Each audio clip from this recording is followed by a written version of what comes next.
ಏಕೆ ನಾನು ಮಹಾಸ್ವಾಮಿ. ನಮ್ಮ ಶೆಟ್ಟರ ಸೇವಕರು ನಿನ್ನನ್ನು ಶೋಧಿಸಿದಾಗ ನಿನ್ನ ಅಂಗಿಯಿಂದ ಗಿರಿಕೆಯನ್ನು ಭೂಮಿಗೆ ಬಿದ್ದಿದ್ದು ನಿಜ ತಾನೇ?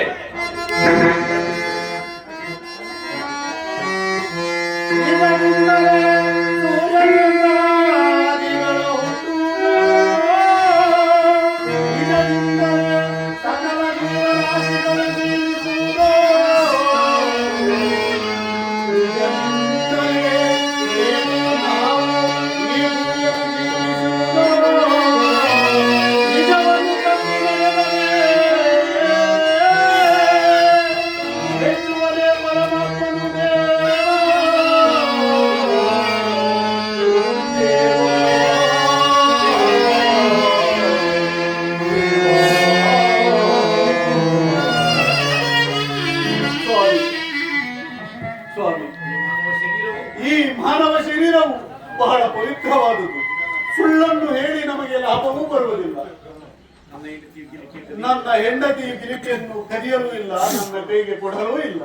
ಆದರೆ ಶೆಟ್ಟರ ಸೇವಕರು ನನ್ನನ್ನು ಬಂಧಿಸಿದಾಗ ನನ್ನ ಅಂಗಿಯಿಂದ ಗಿಲಿಕೆ ಹೊರಬಿದ್ದಿದ್ದು ನಿಜ ಸ್ವಾಮಿ.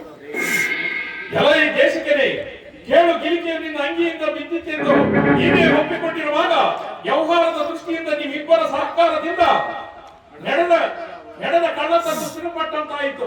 ತಪ್ಪನ್ನು ಒಪ್ಪಿಕೊಂಡ ಪೂರ್ಣ ಶಿಕ್ಷೆಯಿಂದ ಪಾರಾಗುವ ದಾರಿ ನೋಡು. ಇದು ನ್ಯಾಯಸ್ಥಾನ, ಸತ್ಯದ ಸನ್ನಿಧಿ. ಇಲ್ಲಿ ಸತ್ಯವನ್ನೇ ನುಡಿಯಬೇಕು. ಓ, ಆ ಕಡೆ ನಿಲ್ಲು. ಏ ಹುಡುಗ, ಇಲ್ಲಿ ಬಾ. ಹೇಳು, ನಿನ್ನ ತಾಯಿ ಗಿಲಿಕೆಯನ್ನು ಕದ್ದು ನಿನ್ನ ತಂದೆಯ ಕೈಯಲ್ಲಿ ಕೊಟ್ಟಳೆಂದು ಹೇಳು.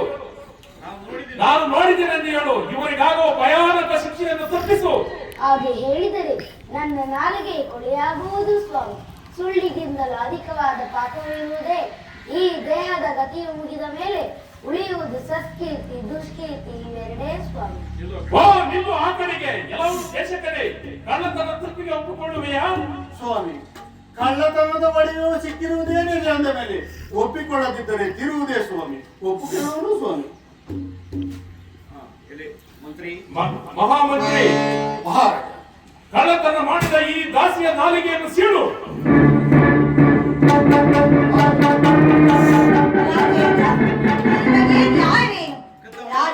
ಕದ್ದ ಮಾಲನ್ನು ಬಚ್ಚಿಟ್ಟುಕೊಂಡಿದ್ದ ಇವಳ ಗಂಡನ ಕಣ್ಣುಗಳನ್ನು ಕಿತ್ತು ಈ ಕೆಲಸಗಳನ್ನು ನೀನೇ ನಿನ್ನ ಸಹಸ್ರದಿಂದ ನಡೆಸಬೇಕು.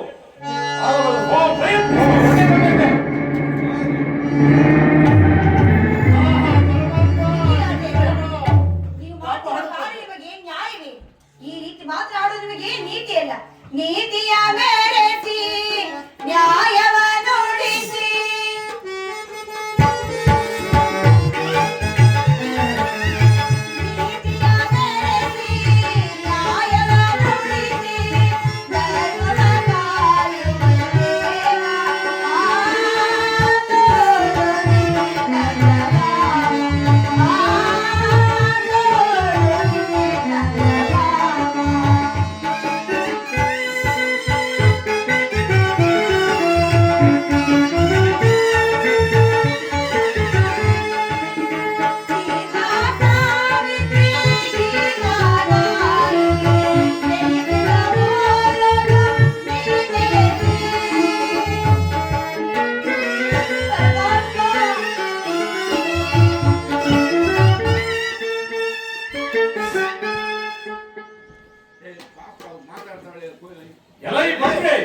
ಈ ಧರ್ಮದ್ರೋಹಿ ಅಂಗಹೀನರನ್ನು ನಮ್ಮ ರಾಜ್ಯದ ಎಲ್ಲಿಂದ ಆಚೆಗೆ ತಳ್ಳಿ ಬನ್ನಿ. ನಾನು ಬಂದ ಕಾರ್ಯವು ಮುಗಿಯಿತು. ನಿನ್ನ ಔದಾರ್ಯಕ್ಕೆ ನಾನು ತೀರ್ಥನಾದೆನು. ತೆಗೆದುಕೋ ನಿನ್ನ ರಾಜಮುದ್ರೆಯ ಉಂಗುರವನ್ನು, ಕಟ್ಟಡದ ಕತ್ತಿಯನ್ನು. ನಾನಿನ್ನು ಹೊರಡುವೆನು. ಜೈ ಶಂಕರ.